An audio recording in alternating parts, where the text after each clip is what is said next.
মগো চারিপাশে আসলে জ্ঞান ঘুরে বেড়ায় উঠে বেড়ায়, কিন্তু মোরা বুঝি না, মোরা খেয়াল করি না, খেয়াল করলেও গুরুত্ব দিই না।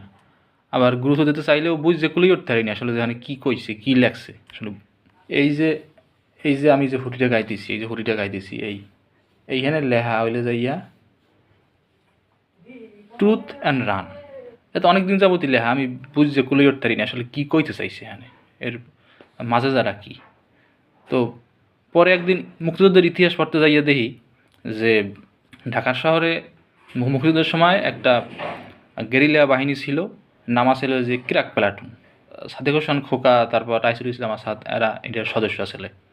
তো হেরা যে আক্রমণ করতে এই মুক্তিযোদ্ধারা, তো হেরা আক্রমণের একটা পদ্ধতি আসলে, পদ্ধতিটা আসলে যাইয়া যে পদ্ধতিটা কইতে হিট অ্যান্ড রান, মানে হিট করেই দৌড় দিতে হইবে।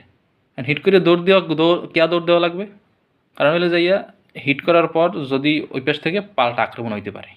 এইটা পড়ার পর আমার মাথায় এই জিনিসটা আইলে যে এই যে হিট অ্যান্ড রান, এখানেও কিন্তু একই কথা কইছে। এখন কইবেন যে সত্য কথা লাগে হিটের সম্পর্ক কী? মূলত সত্য কথা কইলেও মূলত মানুষের গায়ে হিট করাই হয়। আপনি যার বিরুদ্ধে কইবেন হ্যারে মূলত আপনি হিটই করলেন। অতএব আপনি যদি কেউ সামনে খাড়াই সত্য কথা কয়েন, লগালগি দৌড় দেবেন, খাড়াই থাকা যাইবে না।